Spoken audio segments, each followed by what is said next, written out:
I pressed go live for the video to actually like be live when I watch it back. So I'm gonna see if it's on because I'm about to go on the TV and look at the YouTube channel and see if I'm on live, which I know I am now because it's been like 20 seconds. Go to Janelle Bean 7. Janelle Bean 7. Janelle Bean 7. Because we're gonna talk about something that the black community is scared so badly to talk about, realistically and truthfully, because yeah, um, obviously by the title you know what I'm talking about, and obviously by the title and knowing what I'm talking about, you know that I'm telling the truth when I say that I'm saying the black community because I'm black and I grew up, you know, well, my trauma started in the black community because actually I didn't grow up in the black community all the way, but um, still it affected me, and again, the black community only. So it's probably also a class thing because any white kids that's around black kids in poverty have probably played house with them, has probably played mommy and daddy with them. I'm also gonna check and make sure that the sound is right because actually my phone is on a charger too. But I woke up and I'm having some crazy things like, oh, hold on, I'm trying to see if I'm live. Okay, I'm live. Let's see if y'all can hear me. Okay, y'all can hear me. That's good. Look, Janelle, that's us. Let me show you. Janelle, look.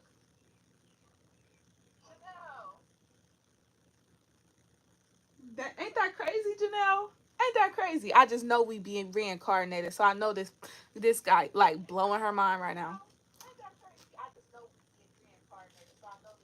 Okay, now that I know that y'all can hear me, um, so nobody is talking about. Well, some people are the victims of it.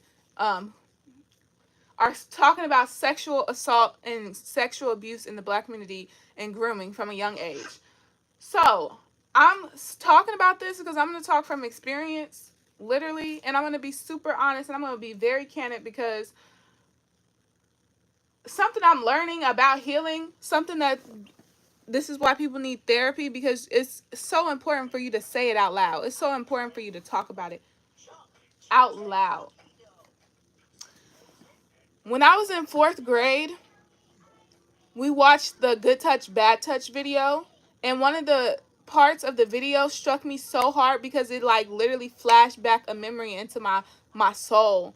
Well, not even into my soul because it was in my soul already, but it showed my mind.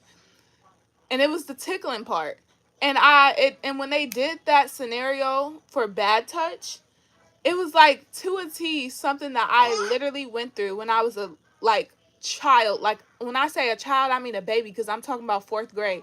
So 4th grade, you like what, 11 years old, 10 years old? I don't even know exactly, but you're like double digits. You've been on Earth for a decade at least, you know? So I'm like remembering and having flashbacks of this exact same scenario happening to me, and then it's like for the next week I'm like remembering other things that go with it because it's wrecking my brain so bad that I'm like, what the heck? But then it's like this big trauma thing, and it's like, dang, who do I tell? Do I tell my mom? Like, mom, where was I with this? But another thing in the black community is the fact that parents, for one, they demonize sexual stuff, and then they tell you the wrong words for sexual stuff. Like, for example, your private parts, you're supposed to teach your kids the proper names for their private parts so that if anything was to happen, they are calling what is going on the right thing. I was told that my private part was called a private part, not a vagina. It was just private part, which that is good too. Private part, that's good. But for a child, for one, they can't actually tell on the people who did something to them because children's mind, like, you see, if my daughter started crying right now, if I did something and I started and she started crying because I like held her wrong or something, if I tickle her, she's going to start laughing because that's the next instinct, and she's going to forget about why she was crying. And then she's not going to remember 5 minutes later, like, oh no, I was crying because you did this, blah, blah, blah. And even if she does, all she can do is cry. She can't tell me, like, my ribs still hurt or my arm hurt or something like that, or she can't say that. So she's still a baby. So I go to say this because I'm remembering stuff from when I had on a diaper. And when my mom talks to me, she tells me that I was out of diapers before like the age of 2. And I'm remembering somebody literally taking my diaper apart in this blue room on this dirty bed, peeing in my diaper. Literally, he peed in my diaper and put my diaper back on. And this same person would bring me up into that same blue room upstairs in his mama house, and sexually abuse me when I was very young. And it happened in Chicago. And when I'm doing the math now, because my mom moved from Chicago with me when I was 4 years old, and we moved to a different city. And I grew up there. So I'm doing the math as I'm remembering these things that I know are not made up in my imagination. They're actual, like, things, because I've done the investigating myself. Like, because I'll just ask questions. Every time I would remember something, I'd be like, Mom, do you know blah, blah, blah? How old was I when we were around these people? Or who are these people? Because we haven't been around these people since we moved. Even though I would say I haven't, because right now my mom be around them.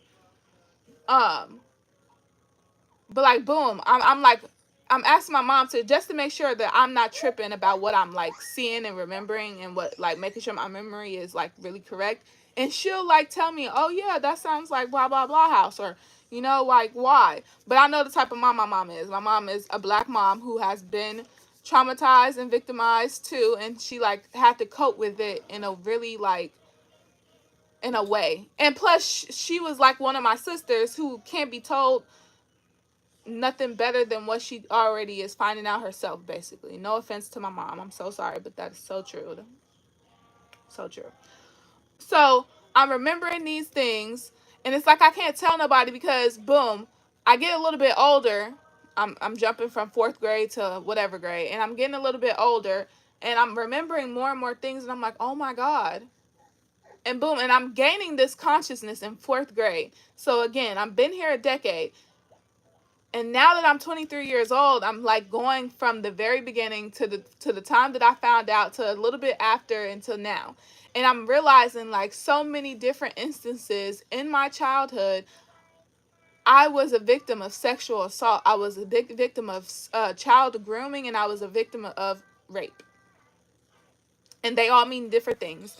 Child grooming is when grooming is when it doesn't hurt, you don't know that it's wrong at the time, and you're being like pampered to where you are not going to tell, probably because you don't know that that's what they're doing. They're getting ready to sexually abuse you and stuff like that. It's like when they start buying you gifts, or they start talking to you like a big girl, or they start like giving you ultimatums of like, if you don't do this, or if you do this, I'll give you this, or you can do this, or you'll have this advantage that the other kids don't have. Like, you just got to keep this as our secret and don't tell anybody, and I'll get you money, I'll get you clothes, I'll get you out of trouble, or maybe even just the opposite, and I'll spare you. When I'm beating everybody else, I won't beat you as bad.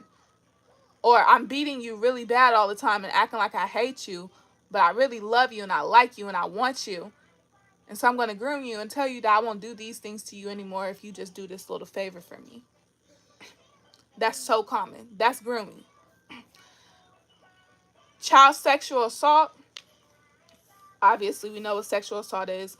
That is when you're basically getting raped.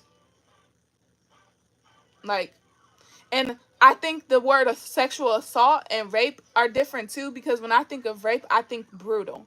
I think I'm saying no, I'm fighting you off, and you're still doing what you're doing and you're hurting me.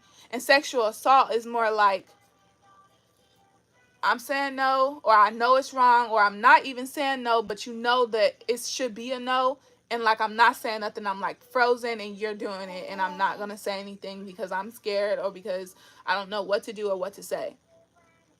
And then what was another one that I said? So I said rape, child sexual assault, grooming, molestation. Molesting is when it's like a continual thing, and it's kind of like grooming, but without the like bribery and the without the like making you think it's something that's not bad.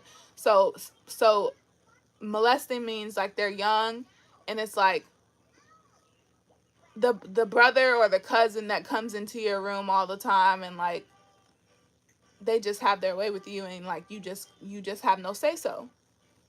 But also, more than likely, grooming happens with all of these so that kids don't actually tell. Because when kids get a certain age to where they can actually say stuff and tell, that's when people have to be a little bit more cautious of like making sure that they're associating something good with the fact that they're doing this thing to you that's bad. So when I'm remembering things from when I was a baby, obviously I wasn't coherent. Obviously I couldn't speak words. I didn't know what words meant, and I couldn't put two and two together that something was bad and that I needed to tell my mom or dad, lack thereof, literally. Um, so no one had to like do anything to bribe me. They just have to tickle me. They just have to tickle me and get my mind on something different while they were doing something that they shouldn't have been doing, or after they did something they shouldn't have been doing. So boom, now my baby mind is onto something different, and a million things happen in a day from a baby point of view. So I couldn't like, oh my gosh, I'm waiting for my mom to get home so that I can tell her that somebody put their penis inside of me. Didn't even know the word penis because I'm a baby. Boom. So how can I tell her? Right? And I'm saying that because one of the things that I ran into as a victim of child sexual assault, obviously I didn't tell when it happened and nobody knew when it was happening. But when I got older and I was remembering the things, I ended up telling my mom a few years later. And she was like, well, why you didn't tell me then? Or why you just telling me now? And all this kind of stuff. And it was like, well, damn.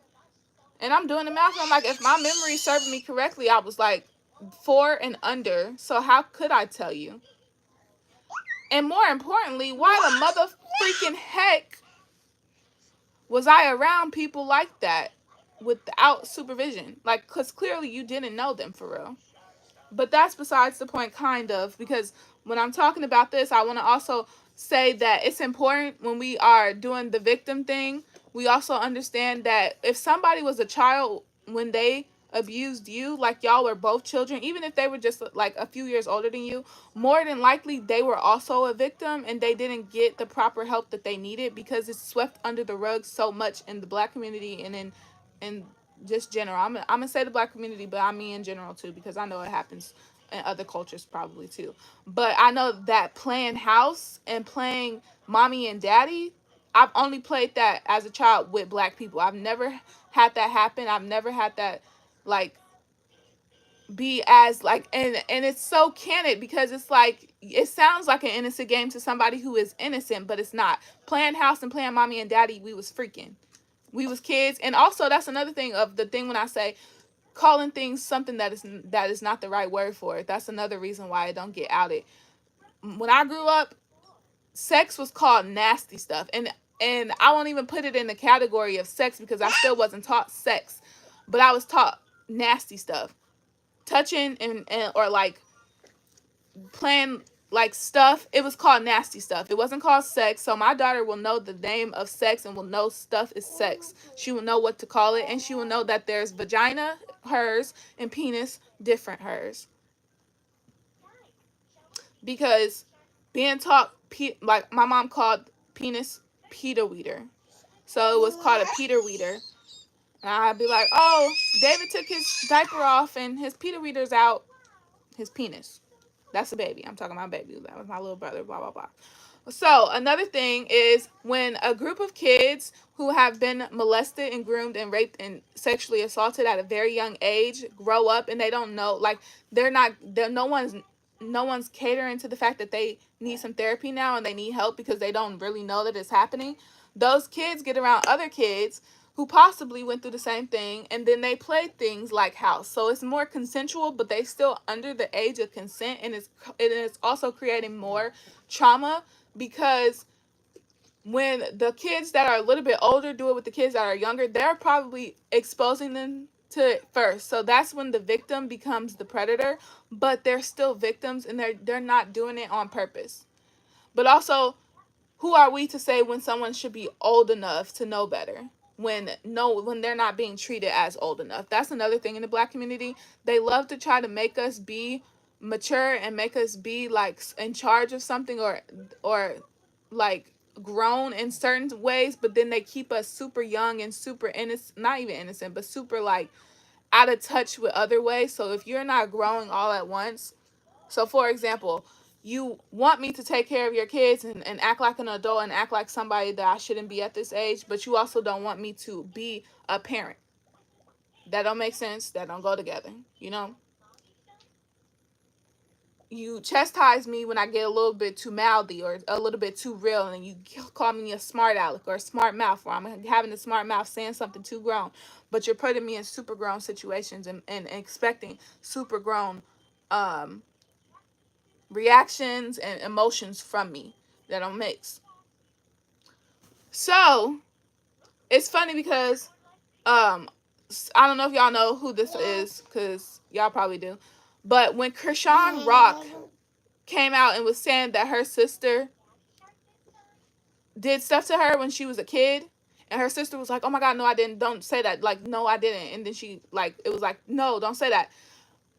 I felt so much in my soul what I've been through in life when I finally say something about something that happened, and then the people who did it, like, they say they didn't do it because it's like a shameful thing, and now they feel like they're about to get in trouble.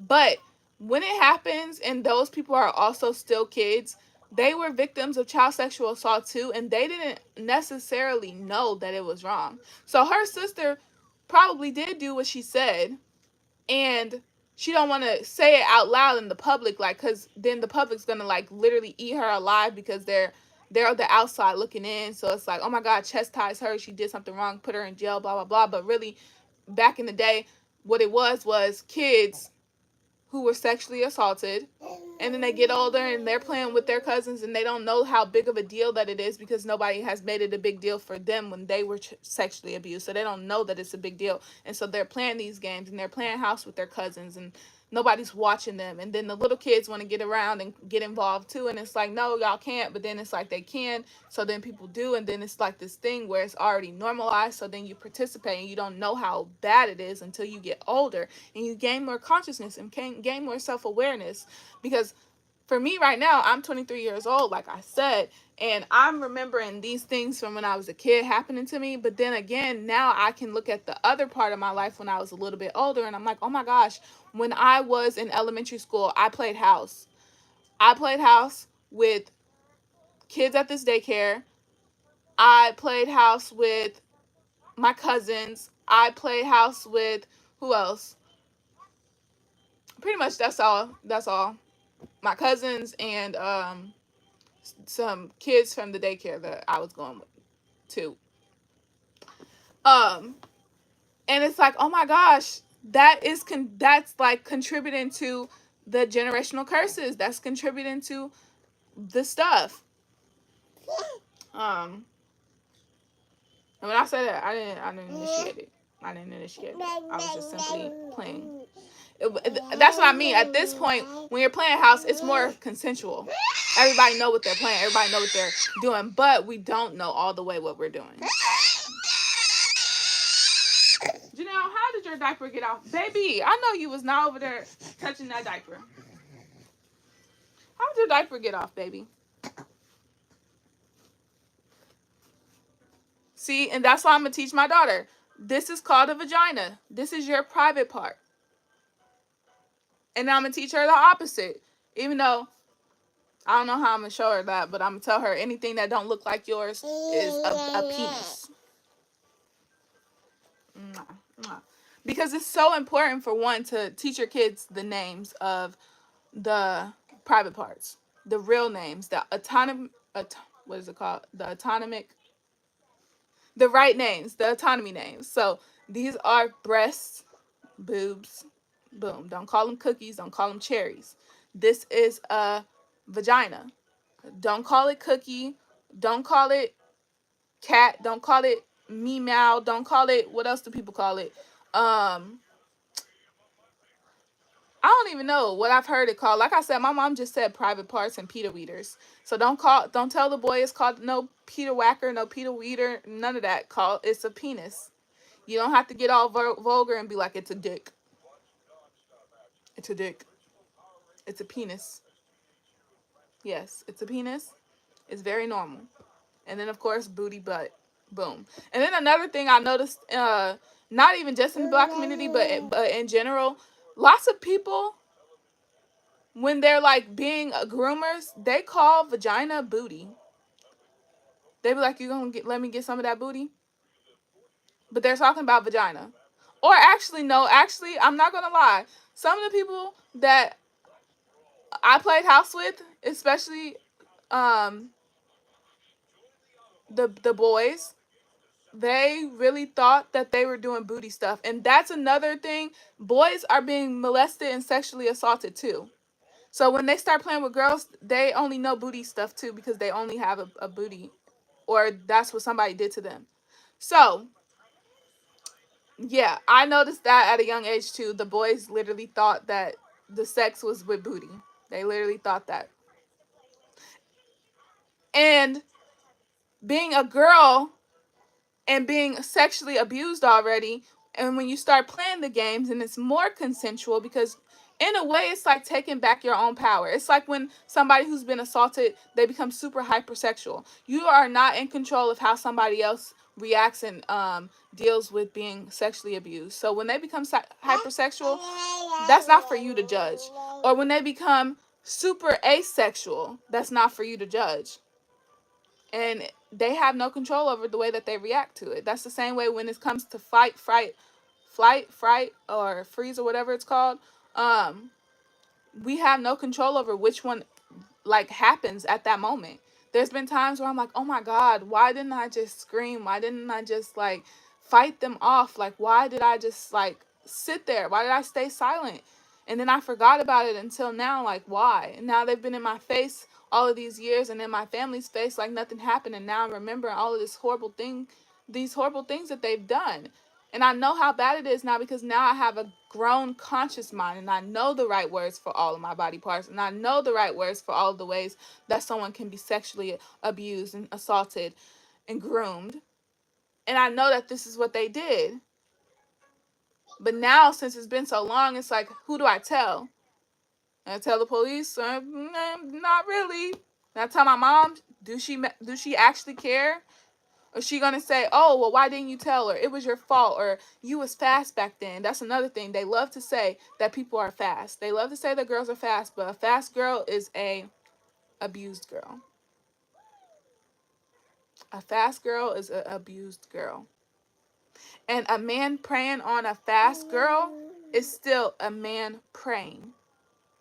And we have to, especially women, we have to be more strong about that. Like, my mom, she'll say stuff like, she'll be against it when it's only time to talk about it. But being around somebody who's tried to abuse your kid, or being around somebody who has abused your kid, no matter what you can say of like, well, you didn't tell me until late, or, you know, where's the evidence, or something like that. Anytime, that's still being anti-victim. Being around somebody who has been accused of abusing somebody, keeping them around in the first place is probably how that person got abused. The red flags are always there. Like me, personally, I've literally stopped being friends with people at a young age. At 18 years old, I stopped being friends with people that I was getting cool with, because I saw that they were the type of people that were child abusers and child sexual assault people. I could see that, and we were all around the same age and a tiny bit younger than me, and I could see that, and I knew to get away from them, because I knew that they were the type of people who would grow up and be those same men. An 18-year-old who's having sex with 14-year-olds is a 30-year-old that will still have sex with 14-year-olds because his body is used to having sex with that age. He thinks in his mind that those ages already know about sex. They're ready to go, and there's nothing wrong with it because they're already ready to go. So I stopped being friends with 18-year-olds who were having sex with 14-year-olds. I stopped being friends with kids and teenagers who were playing sexual games with their family members at home. I stopped being friends and I stopped dating a guy whose best friend was one of those people, and he saw nothing wrong with it, or he saw something wrong with it, but he still was friends with him. We not about to be dating because me and you gonna have a baby and you gonna have this man around still, and then one day our daughter gonna say that that man looked at her weird, or he touched her booty, or he did something when we were out of town, or not looking, or something like that. And then you gotta go against your mind of like, oh, do I tell my friend? Yes. And why were you friends with him in the first place? Because birds of a feather flock together, and I believe that with my whole heart because of what I went through as a child. The same way if your daddy that ain't been in your life, you tell them like, oh, so-and-so did this to me, they have molested me, and your daddy's response is, how do you know? You was so young, how could you remember that? More than likely, I'ma just say it, more than likely, your daddy was somebody who did something like that to somebody else's kid too. And if he ain't been in your life and you his daughter, maybe he even did it to you too when you was a kid, and he don't want you to remember that. Because then when you get older, you gonna say it. It'd be like, daddy, I not even daddy, because you don't even want to call this nigga daddy because he ain't even been your daddy. He ain't been in your life. But mama dang, one time you sent me to my daddy's house when I was a kid, and I'm remembering right now, he did this to me. Boom. Because just because a kid and a baby can't talk and can't tell then, that don't mean that if they're not paying attention, every single thing that my daughter pays attention to, she very conscious. Everything she look at and everything I see her paying attention to, she a sponge. It's going in her brain. She gonna remember some things one day when like she smelled the same thing that was around when she had that memory happen, or she see it, or she just remember it. I remember so many things from when I was a kid. I remember one of my so-called cousins, girl cousins, checking my panties when I was like 4 and under. I remember when I came back from their cousin's house, because I'm learning to this day that the people whose house I was at when I was a kid, when that guy peed in my diaper and assaulted me, they're not actually people that's related to me. And if they are, nobody can actually tell me, like, literally word for word, or for ancestor where we connected at. But I literally learned that they were cousins, and I'm learning that, oh, this girl used to go into my underwear and check my underwear to see what my underwear looked like when I was a little kid. And she used to do something else, and I'm about to remember this because I'm thinking about it, but that's why I'm talking about it today, because I'm having dreams of like stuff. And I feel so bad because people will call people who are remembering stuff like this when they are they have no power behind them, they have no like God, like no connection to God all the way. They will call them crazy. They will call them schizophrenic. They will say things like this to these people to make them to invalidate their their credit. So to make them uncredible. I'm having dreams and I'm putting it together and I'm remembering things from real life. I told one of my cousins, so the girl that I'm saying used to check my diaper. I mean, not my diaper, my underwear when I was a kid. She was a kid too at the time. She was a kid too. Maybe a teenager, but she was a kid. I told her mom when I got back from their cousin's house that so-and-so touched me and my private part was hurting. And when I talk to my mom about this, she tells me about this instance and she says something completely different. She says a different name than what I told that woman. And she says that she took me to the doctor, which I remember this, and they did a rape kit and they couldn't find anything. But if I would have been old enough to elaborate to her, I could have told her what I could tell her now and say, no, it wasn't penetration. It wasn't penis and vagina. It was fingers and good sensational feelings.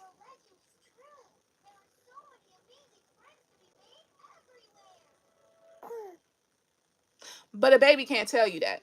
A baby can't say, Mom, this man put his mouth on my vagina and this weird feeling started happening and then I got obsessed with that feeling and wanted to know how I got that feeling and wanted to remember and reenact that thing because that feeling really felt good.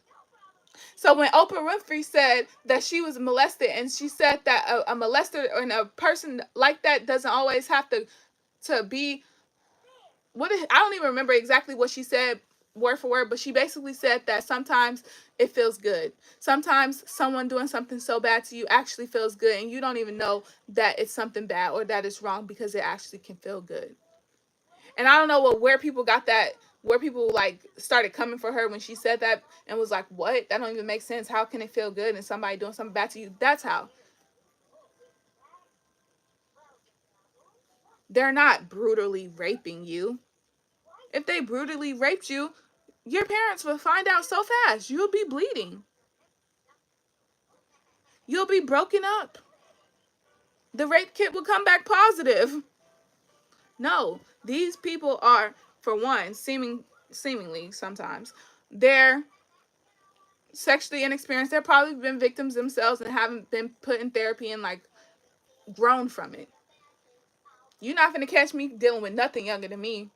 I don't think. You're not gonna catch me doing nothing with nobody that's a kid. You're not gonna be catching me around no man that give off molester vibes. You're not gonna be catching me defending the person that I love and thought I loved against a little kid who's accusing them of doing something. You're not gonna catch me doing that, because I've been in that situation before, and I never ever ever not believe somebody saying that somebody did something, because it takes so much courage to even come out and say so and so touched me, so and so did this to me when I was a kid, and they telling you something from when they was a kid. Don't ask them, well, how do you remember that? Because if you was a kid, then da da da da. Red flag. You the red flag. No, no, no. No, no, no. And in the black community, that's exactly what we go through. That's exactly. It's victim shaming after victim shaming. I'd rather ask a million questions to make sure that the truth is the truth than to ask a million questions to make sure that the answer that I really want, which is the one that said that they didn't do it, so that I don't have to go through putting them out or like finding a new love, because that be it. These black women or these women that have less backbone but claim they really do because they abuse their children and they abuse their daughters, they be looking for love in men. They be looking for men, and then they always pick the wrong men. No way in hell that every single one of your kids got molested and you didn't know.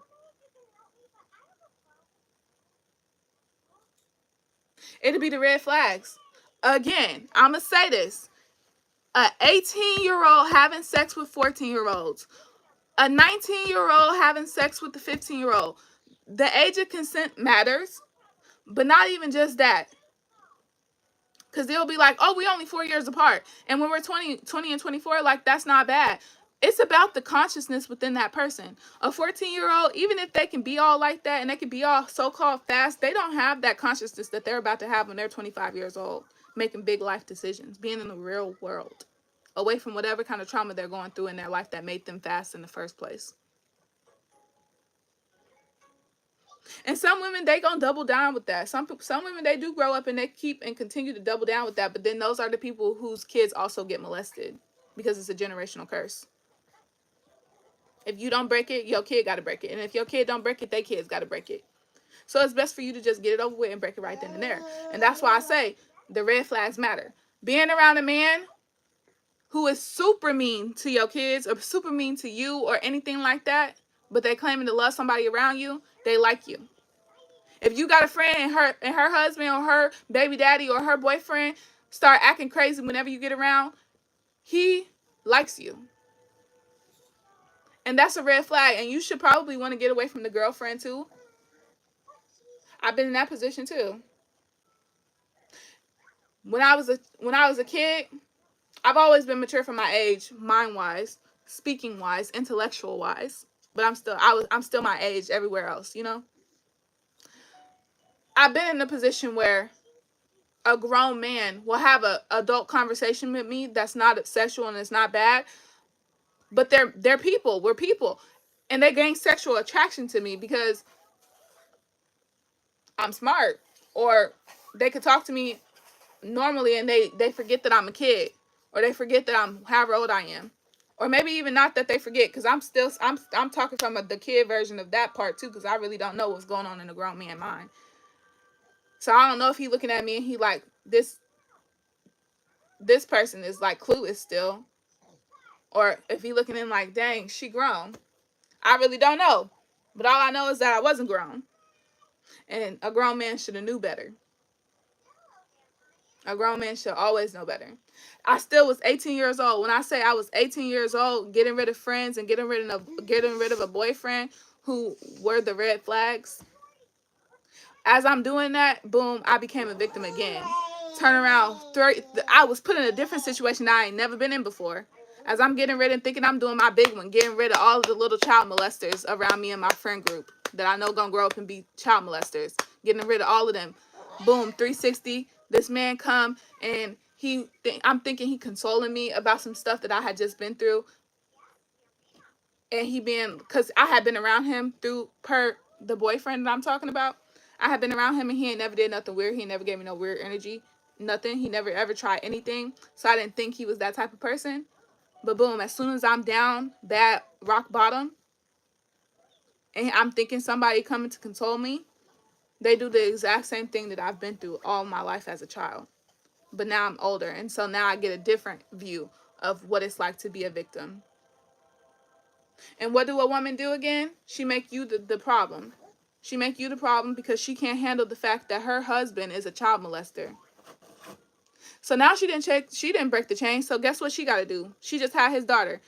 One day her daughter probably going to tell her, Daddy raped me. Daddy used to touch on me. And she going to have to, in her mind as a woman, remember all of the times that she cussed out a little girl, a teenage girl, for her grown husband, and hated on a teenage girl or a little girl for her grown husband, just for her husband to be literally the predator.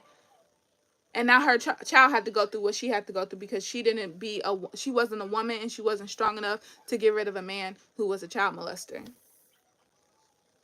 If your husband is 30 years old and he all of a sudden cheating on you with 18-year-olds, 17-year-olds, 19-year-olds,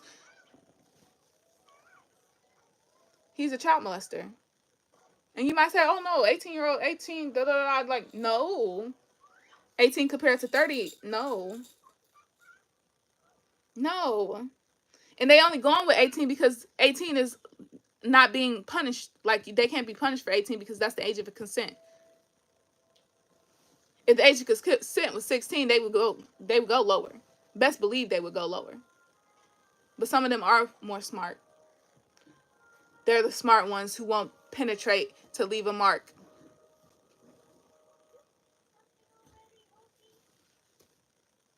And that's what's going on in the Black community, and more people need to talk about it. And people also need to have grace when they talk about it, because when two victims come together and they play house consensually, that creates a different problem. But at the same time, it's not as bad. So parents would have whooped the kids. Parents would have whooped the kids. They would beat the kids, shall I say, when they caught them playing house together, when they caught them doing nasty stuff together. They never went once, who taught you? Or if they did, who taught you this? They never once, like, really put it into perspective. Or where'd you learn that from? More than likely, because then a parent has to be accountable for where they messed up, where they left you in the hands of the wrong people, or where they turned their back at a time that really mattered. And then victims be scared to actually talk about it and live in their truth. And I'm going to just say this. Get it off your chest. Get it off your shoulders. Let that throat chakra ring and out them. And that don't mean out them in public and like ruin their reputation. Because again, like I said, sometimes they be victims too. And a victim stuck in the mindset of a child and they're growing up body-wise and stuff like that, like they're still back there. So we still have to have grace because nobody's perfect. But the truth should be always talked about. Nobody should ever be afraid to speak about the truth and live in their truth. I'm living in my truth. You molested me. You groomed me. You raped me. Yeah. Because my silence is what? It's hurting me, and they get to live their life like nothing happened. but it's hurting me still. So not only did they victimize me one time, but they victimize me every single day that this is hurting me because it's stuck inside of me. I will never be silenced. And you shouldn't either if you've been a victim. Don't be silent. And whoever be mad about it, cut them off. If your family get mad at you, cut them off. God is literally what God will end. You will get something so much better. So much better, something so much better on the other side of that. But get away from people who are, stay away from people who want to stay attached to the people who abused you too. The chain, yeah, calamity, karma, all that kind of stuff. Like, don't ever be around people like that. Don't be around people like that at all. I don't even know. I'm gonna just end it right there because the message is there. The message is there, and you here for a reason. The message is there.